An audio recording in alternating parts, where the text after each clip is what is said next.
Hey, what's up, everyone? Welcome back to this edition of the GASO Cast, Season 5, Episode 11, presented by Ballogy. Today, we're going to be talking about the Bryan College Station event recap, as well as a way too early, but not really too early look at TABC looming in the distance. But before we get started, let's do some housekeeping. The GASO Fast Break, Lyndon. I give you your flowers every GASO Cast on this. The coverage is crazier. It's a main reason why some of our GASOcast episodes are no longer 30 minutes, because we're always trying to save content for that, because there's just so many names to talk about week in and week out. But also over on the Fast Break, you can find our 2026 player rankings refresh that we did. ATX, our GASO in Austin is coming up next weekend. It's loaded. A great time to build momentum for TABC, whether that's just playing in front of eyes that know you, that's getting highlights that are created for recruiting purposes. It's the place you want to be. So make sure you play where it matters. And next week in Austin, I promise you it will matter. And as always, follow us on X and Instagram. I know Lyndon and Mass have created more of a presence on Instagram going forward. So it's a great tool to use. So let's get to it. Fellas, what's on y'all's mind on this beautiful Wednesday? Lyndon. Yeah, it's June. Schools are all out. In the old days, I'd be taking a nice little vacation right about now to get. The old days is crazy. The old days is crazy. Yeah. But enjoy it. Enjoy the change of routine. But my thought is that it's gear shifting time, especially for the 2026s and the 2027s, where we know it's time for stocks to go up or down, because the next few weeks you have, some people are off this weekend. You got the summer state championships and the GASO Austin next weekend, and then it's TABC, and then it's 2 live periods. If your mind is not in the right place right now to say, you know what, like these next 6-7 weeks, I have to be locked in and dialed in. Don't miss a workout. Don't miss a healthy meal, etc. Like, it's got to be one of those things where it's proving time. This is it's not just those weekends. It's not just the live periods when they go live and when they end. You got to be locked in and dialed in right now to be the best product that you can present to the college coaches over the next 2 months, basically. Yeah, and it's one of those things. Summer's here, so a lot of your non-athlete friends are going to be like, "Oh, I get to sleep until 11." But if you're trying to let this basketball take you across the world, or whatever it may take you to the best possible situations, these are the mornings where the grind happens. And like you said, it's not just about the live periods. Like, the real work will show, and you'll start to take that next step in your development. But it starts with the extra time you have. School's to the side. Now you can really focus on your athletics and what you need to get better at. Blue, what's on your mind, man? I like this topic. We're getting a lot of calls as we get closer to that TABC date, and college coaches are already preparing. This is what are we in, June 4th? We're still 16 days away from tip-off, yet they're trying to get organized. They're trying to get their priorities of who they're going to go watch, who they're sending their head coaches in to go see. And yet some questions I keep getting are, who's player A playing for? Who's player B playing for? I'm hearing there's some movement. Well, as we go in there and try to check and help out these college coaches, where are we in all of this? And in terms of, like, this is the biggest showcase in the nation. I'm biased, right? Yes. So here we are with over 350 college coaches, 350 plus college coaches coming into town, and handfuls may be coming to see you, one of the prospects, yet you don't know where you're going to play yet. Like, I just think that why do it too early? Be organized. Be as organized as those college coaches are, because they're trying to investigate to see where you're going to be playing. Yet they don't want to be Sherlock Holmes. They don't want to be making all these phone calls from one coach to the next of high schools and so forth. Get your priorities straight, just like what Lyndon was saying there. Be prepared. Prepare yourself for it in 16 days. Do the right things. And I'll say, obviously, every situation is different, and you want to make the best choice for yourself, but the best decision you can make is making sure that you're locked in and playing at TABC. And I think that's what Blue's saying. Like, don't get too cute before the most important possible weekend on the calendar. So, yeah, it's very interesting. We have a lot of conversations, and there's just a lot of movement. And this is probably not the time you want to be, trying to figure it out still. Hopefully you get it figured out by June 20th, but, like, you don't want to miss TABC, no matter what level of prospect you are. For me, on that TABC side of things, it's thinking about our coverage. I mean, there's no secret that GASO covers TABC as good, if not the best in the state. But that doesn't just happen. So us inside, back in conversations, we're trying to figure out how we can most effectively cover as much content as possible. We try to take our coverage of how we cover GASO, which is high level, and then take it over to TABC. And with that many teams, that many prospects, it's a lot of resources, but we get excited because it's great for the college coaches, but it's great for us as evaluators to be able to sit there and cover every level of prospect. We're not just excited about the high major kids. Like, this is an opportunity for every level of prospect. So we kind of keep that same mindset from a GASO going into TABC. So it's exciting time to start planning for that. That's why I just want to bring it up. It's not next week. We have the GASO in Austin next week, which is going to be high level. We're very excited about that team list. So the GASO season never ends, but just looking forward to TABC. We're all very, very excited.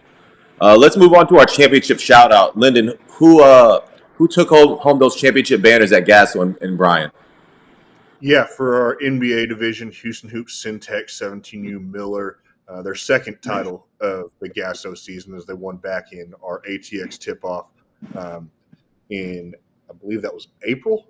And then Dallas Mustangs 60U taking home the white division championship in the NBA.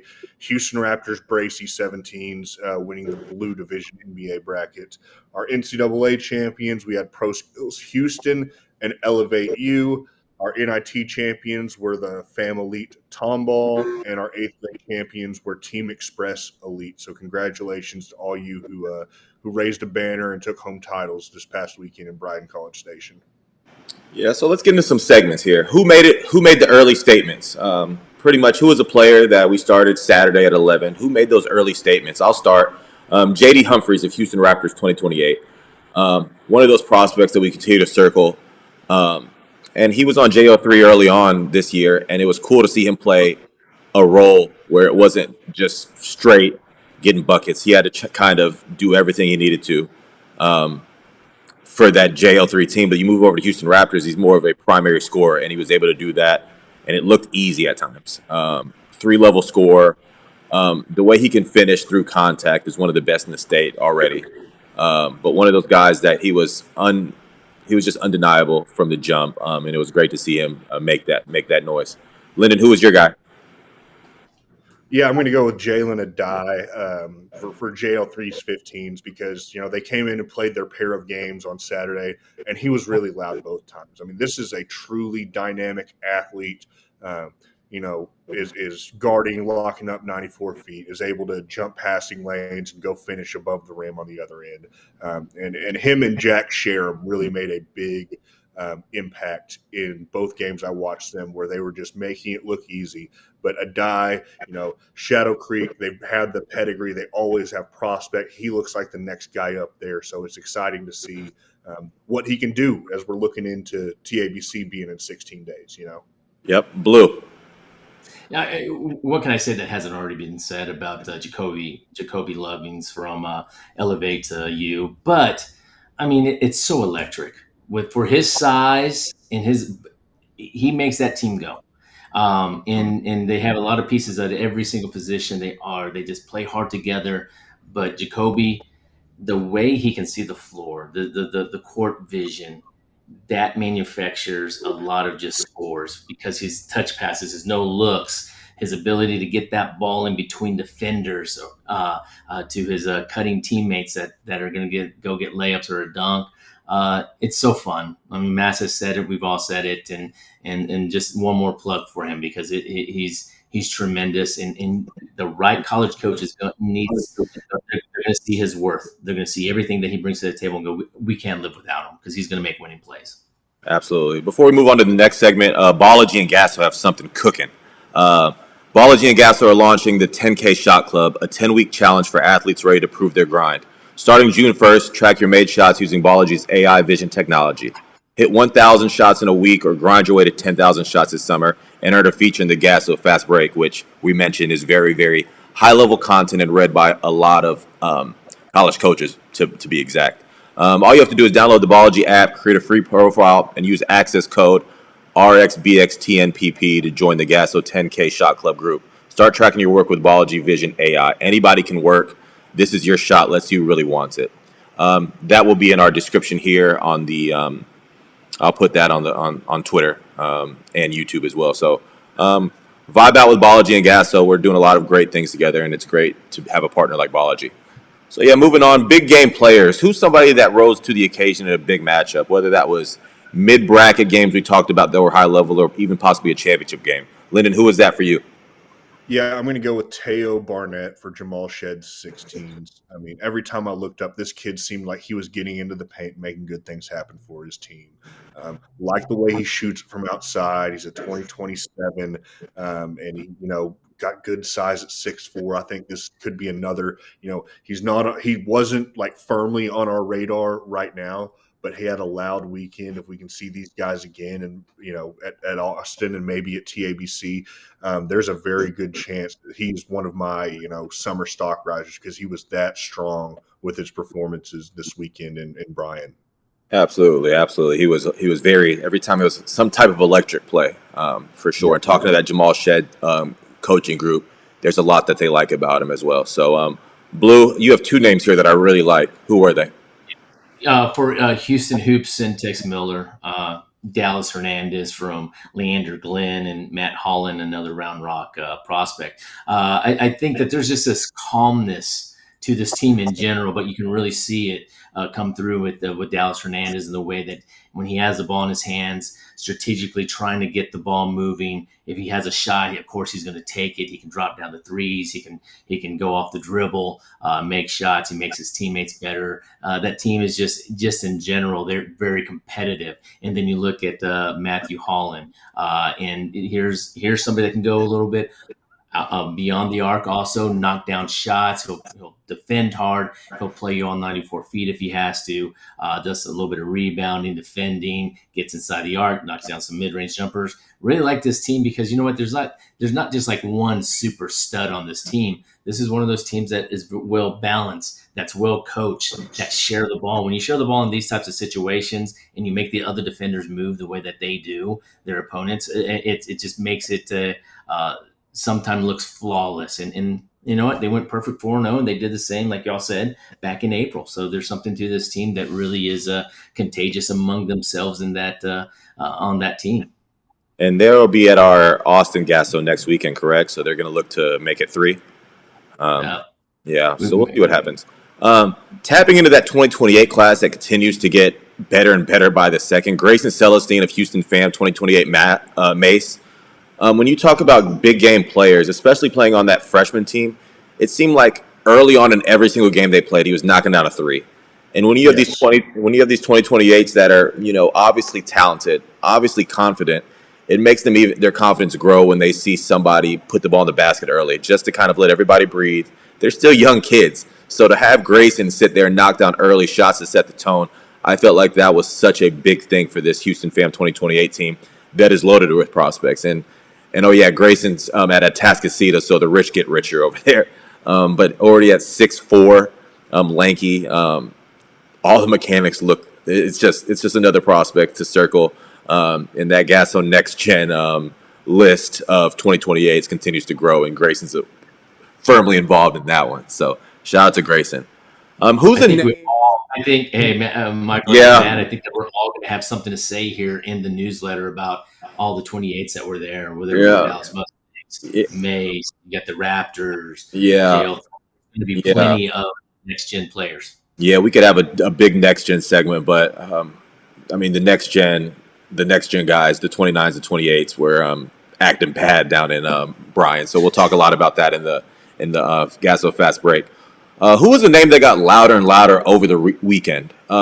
possibly a new prospect to y'all. Obviously, we credit ourselves from knowing a lot of basketball, but we're never going to act like, oh, knew that, been. So it's always refreshing to see a guy that may not have been on your personal radars. Who is that for you, Lyndon? Yeah, I'm going to go with Chris Reed for Ice Tray Elite out of Houston St. Pius. Ice Tray comes in later in the day. They start their weekend later on Saturday, and just right from the jump when I started to watch them, this kid's physicality and his motor just really jumped out at me. Was active, he's good build at 6'6" and really physical. Was able to run the lanes and was finishing like at the rim and above the rim in transition, but also defensively, I think he's a monster. He was able to switch. He's pretty versatile. And then that motor, it never stopped. He's getting rebounds and starting the break. He's one that's going to go into the TBR and with a pretty good evaluation by his name when we do that meeting later this week. Blue, I like this name for you. Tell the people who it is. Well, another championship team here with Houston Raptors, Bracy, and you look at Bryce Van and also his teammate Braden Hughes. These two guys have motors. They go full tilt, all 94 feet. And what I like about Van, he's different than Hughes. So Van is the one that can kind of control the tempo. He's going to race you up and down the court. He gets paint touches. He gets inside and goes finishes in the at the rim with easy layups. He's so quick. Just east to west, and then he'll penetrate and also kick, and then that's where you find Braden Hughes. Braden Hughes, 6'3", loves the long three-pointer. He'll catch and shoot. He'll also get out in transition and go score going to the basket. So you're looking at two guys here that are prospects. Hughes at 2026.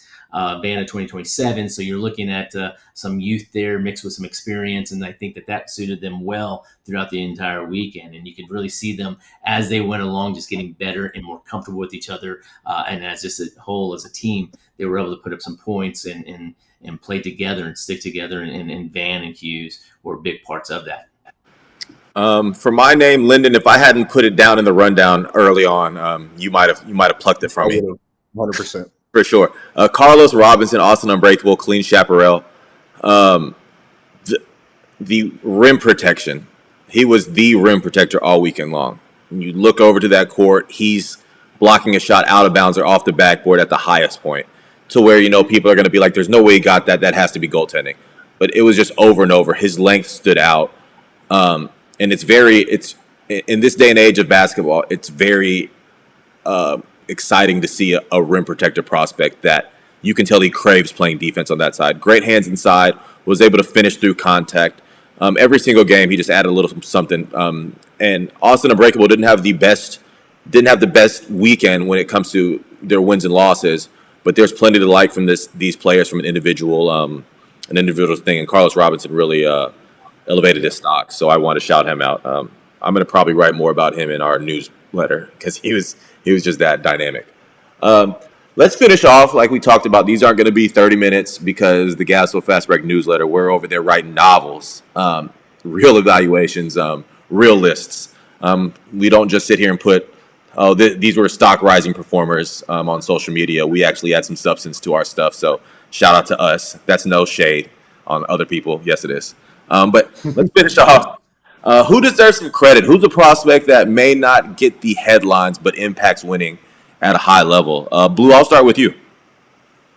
ATX Lockdown went 3-1 this weekend, and watching them a couple times, the guy that stood out for this particular category was Luke Carpenter, 6'5", maybe pushing 6'6" from Round Rock, Westwood, but a very steady hand out there for ATX Lockdown. And I was sitting with Lyndon at one point watching them, and they do a lot of good things. They're not flashy. They don't have to be. They're just going to grind you throughout the entire game. They're going to grind out a win because they're going to make you play defense. They're going to try to make you play defense for 20, 25 plus seconds. And what Luke Carpenter brings is there's a lot of interchangeable parts there. However, what he does bring is the ability to knock down the perimeter shot, also score going to the basket, catching a couple pocket passes and just laying it in around the rim. And so very versatile and very smart player overall that deserves a lot of credit in their 3-1 record this weekend.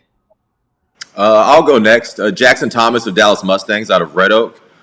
When you talk about a very high-level team, that Dallas Mustangs 16U, Teams are out there trying to stop Amari and Hunter first. They're trying to slice off the head of the snake. They're trying to make sure that James McCall Spears inside is getting taken care of with doubles. Jackson Thomas sits there and like almost craves, okay, y'all are going to let me get off and y'all are going to not focus on me. That's when he plays some of his best basketball.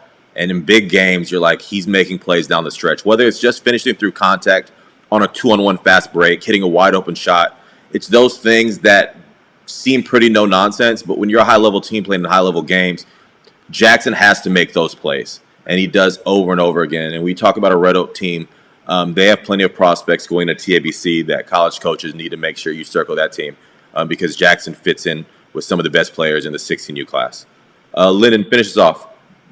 Yeah, I got two names to talk about, and we're going to start with Nick Schatz out of Klein with Fam Elite 2026.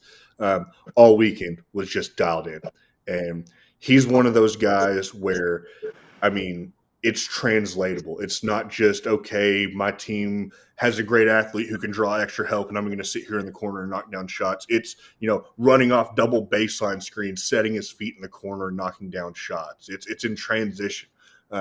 Very, very high, first impression from him, and really liked what I saw. And he's another one that's going to be, a circle back guy at TABC. And then RC Heron with Team Business. I mean, this guy is just the perfect point guard for what they want to do.